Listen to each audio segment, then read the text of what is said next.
Você conheceu agora a Teens lá no Maranhão. Convido você a irmos até Paraíso de Tocantins conhecer o testemunho do Jean. Bom, estou aqui no Paraíso. Calma, eu não morri, né? Eu estou aqui no Paraíso de Tocantins, né? Uma cidade de Tocantins, para conhecer a vida do Jean.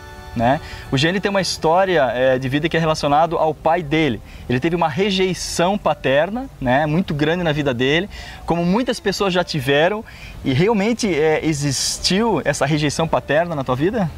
É interessante, Ismar, porque eu vivi isso diariamente.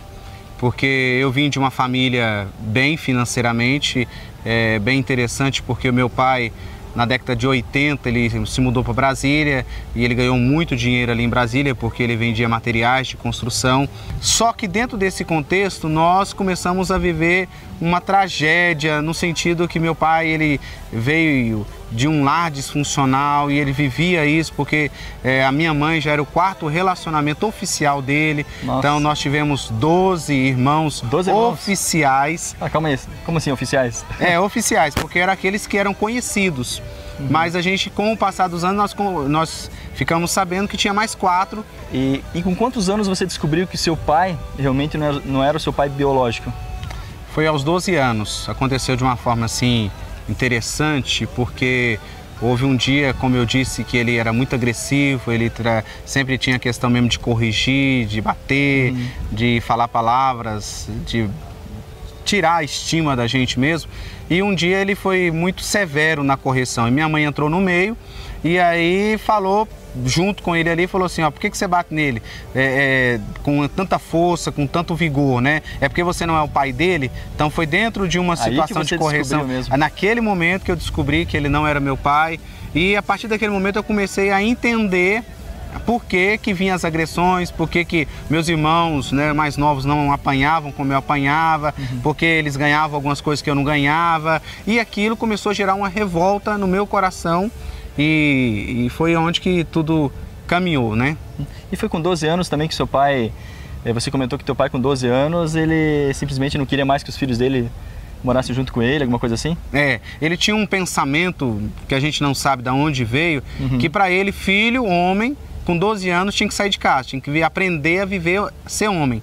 E aí quando eu descobri, logo depois ele já tinha esse pensamento e dentro de uma das agressões que ele descobriu algumas coisas que estavam acontecendo na minha vida, ele foi e botou para fora de casa. Com 12 anos? Com 12 anos. Aí eu fui para casa de pessoas, né, que me acolheram e aí eu comecei a viver uma vida fora do seio familiar. Foi então que você começou essa história do punk?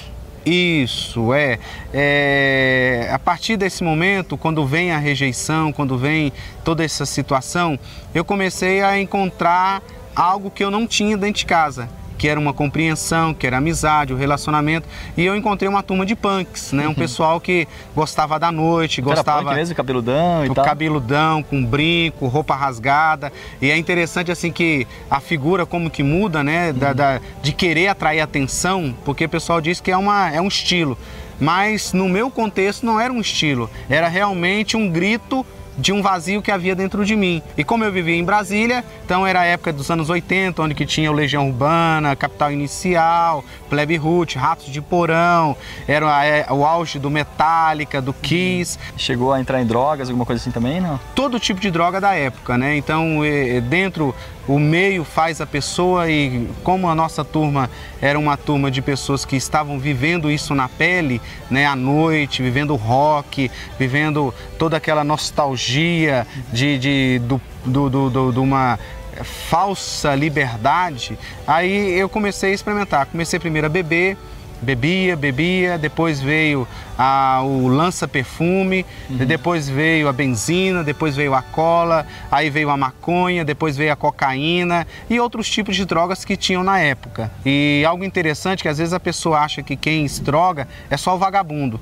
E eu não era dentro desse contexto, porque eu trabalhava, tinha minha profissão, ia todos os dias trabalhar, mas chegava à noite chegou ao ponto que eu não conseguia ficar nenhum dia sem me drogar. Então, todo o meu trabalho era para comprar droga e para curtir a noite. E experiências ruins que você teve nessa época, né? Por causa das drogas e envolvimentos realmente complicados na sua vida. Quais experiências ruins você teve? É interessante, Ismar, porque dentro desse contexto que eu vivi, de uma família disfuncional, eu comecei a ter experiências assim, que fora do normal.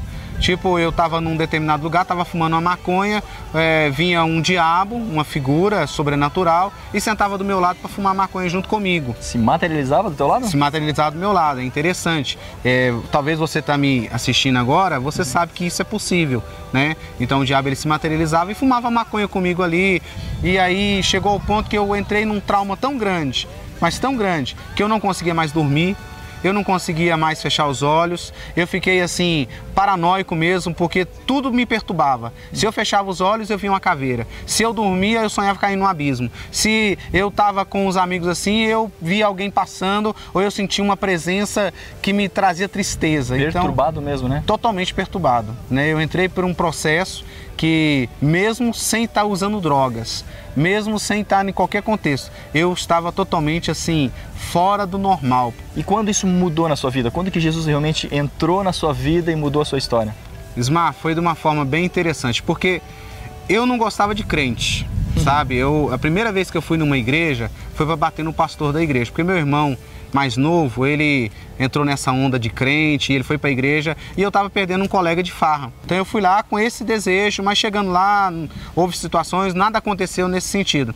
E dentro desse contexto que eu estava vivendo uma vida perturbada, uma moça se colocou à disposição de trabalhar dentro da minha casa. Ela foi trabalhar de doméstica, ela não precisava, mas ela sentiu assim uma compaixão pela vida que eu estava vivendo, pelo meu contexto, e ela foi trabalhar dentro da minha casa e falar do amor de Deus. Com interesse de falar do amor de Jesus para vocês. Com interesse, ela estava limpando a casa, mas eu vou usar uma linguagem hoje assim, ela estava adorando a Jesus ali na minha casa, limpando o chão, cuidando do banheiro, das roupas, para falar do amor de Deus para mim.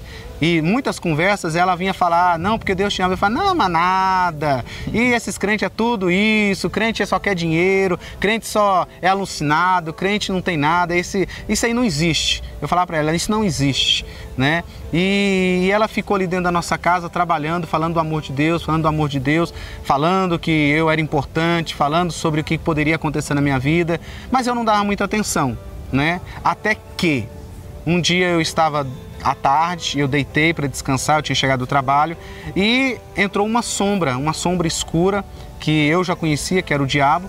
Ele se materializou ali e ele pegou no meu pescoço e começou a me enforcar. E realmente, como eu já era envolvido com aquela questão do ocultismo, eu sabia que ele ia me matar. E começou a me matar e ali naquele processo que estava acontecendo, eu comecei a ver momentos da minha vida. Momentos da minha vida não como passa naqueles filmes, de vai passar um rolo e tem ponto. Não, eu comecei a ver a moça falando, essa moça falando do amor de Deus para mim, falando sobre o que Deus poderia fazer na minha vida, que existia um Deus que realmente não olha para o nosso estado, mas Ele olha para a nossa condição de alma, para a nossa necessidade. E aquilo foi passando nos meus olhos, eu não conseguia falar nada, eu não tinha reação, porque Ele estava me enforcando mesmo, ia me matar. Até que eu fiz uma petição, eu fiz assim, um pedido de socorro na mente. Eu disse para Deus, né? Falei, Deus, se você mesmo existe, se tudo isso que esses crentes falam é verdade, se tudo isso que esse povo aí que diz que serve Jesus é verdade, o Senhor me tira dessa situação, porque eu quero te servir. Quando eu acabei de fazer essa oração na mente, porque eu não conseguia falar, mas eu fiz essa oração na mente, né? Eu falei, que eu nem sabia o que era oração, mas eu falei isso na minha mente.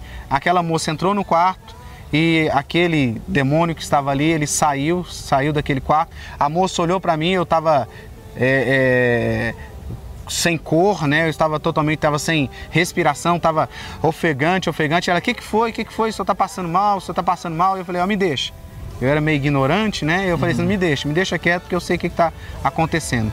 Naquele momento ali sentado, eu falei assim, realmente, Deus, você existe. Realmente, você se importa comigo. E naquele dia, daquele momento, aquela experiência ali, eu tomei banho, um pouco mais tarde, fui para essa igreja desse pastor que eu fui para bater, e eu cheguei para esse pastor e falei assim, eu não sei como é que faz, não sei como é que é, mas eu quero entregar minha vida para este Jesus. Não sei de nada, eu só quero servir esse a Deus, porque eu tive uma experiência essa tarde, que eu sei que realmente Ele é o Deus verdadeiro. Eu digo com toda sinceridade de coração, ali começa uma nova história na minha vida, onde Deus me abraçou, não foi eu que fui ao encontro dele, não fui eu que o amei, ele me amou, ele foi ao meu encontro, ele viu a minha ignorância, ele viu minha incredulidade, ele viu os meus traumas, ele viu minhas enfermidades, ele viu o meu estado e ele foi ao meu encontro. E naquela noite, num sábado, numa rede de jovens, ele me abraçou e começou a escrever uma nova história na minha vida. E agora, para a gente conhecer essa história de transformação, né?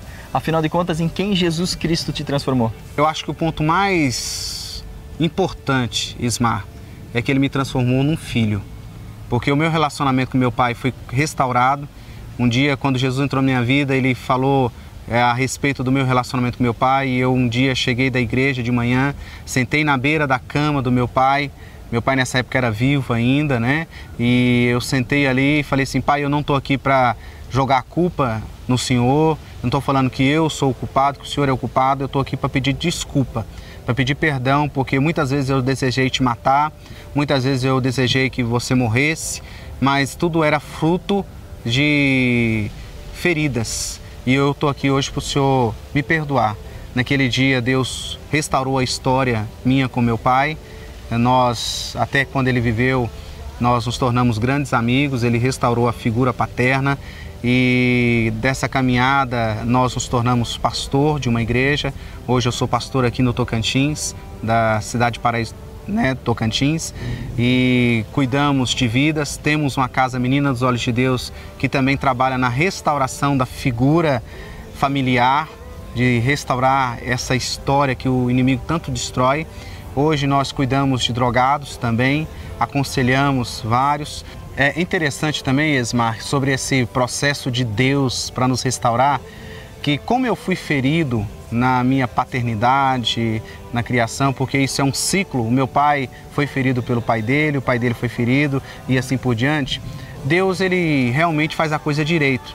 Deus me proporcionou hoje que, por trabalhar no projeto Menina dos Olhos de Deus, Deus me entregou um dia, após uma reunião, uma criança, um menino Lucas, com 3 meses, na porta da igreja. Hoje ele está com 1 ano e 6 meses, 7 meses. E hoje eu vejo ali um projeto de Deus na vida do Lucas, que é meu filho, que eu estou adotando ele.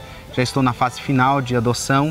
E o amor que eu sinto pelo Lucas é algo extraordinário, né? É algo assim de você entender sobre o princípio da adoção, de Deus Pai nos adotando como filho. Eu olho para o Lucas hoje, eu vejo ali meu filho, os irmãos da igreja falam até que vão fazer DNA, que parece demais, e como que aquilo que eu fui ferido, hoje Deus está usando a minha vida para restaurar na vida do Lucas a paternidade, o amor, a honra, o levantar, o dizer assim: meu filho, eu estou aqui, pode contar comigo. Hoje eu estou tendo o privilégio de fazer isso na vida do meu filho. E hoje eu vejo que tudo é Deus falar assim: eu sou seu pai, eu estou aqui, eu estou com você e pode ir, meu filho, que eu estou junto com você. É isso que Deus tem feito na minha vida. Valeu, Jean. Muito obrigado, tá? Valeu, Esmar. Valeu mesmo, hein? Foi um prazer. O prazer é nosso. Valeu, hein? Podemos ver na vida do Jean que muitos dos seus problemas foram causados por ele ter tido um pai ausente, ter tido um mau relacionamento com o seu pai na sua infância. Esse é um dos principais problemas da nossa sociedade de hoje. Pais ausentes, pais que pensam só em suprir os filhos financeiramente, materialmente e muitas vezes estão totalmente ausentes da sua educação e do amor que devem dar como pais. E isso faz muita falta. Então, se você é um filho que teve um pai ausente, que teve problemas, que talvez nem conhece o seu pai, saiba que o nosso Deus é Pai e que o nosso Deus, se você buscá-lo de todo o coração, Ele vai suprir cada carência, Ele vai curar cada ferida, Ele vai se mostrar o protetor, Ele vai te lembrar que Ele foi quem te protegeu quando o seu pai faltou. E se você é pai, lembre-se que você precisa amar o seu filho. Mais do que dar coisas para ele, você precisa amá-lo, estar com ele nos momentos importantes da sua vida, falar palavras de bênção sobre ele, falar palavras de afirmação que vão colocá-lo para cima, elogiá-lo, discipliná-lo, colocar limites. Lembre que é uma grande responsabilidade que o nosso Deus te deu. Procure viver um bom relacionamento com a sua família, com os seus amigos, as pessoas que você trabalha, mas principalmente com Deus. E que Deus te abençoe.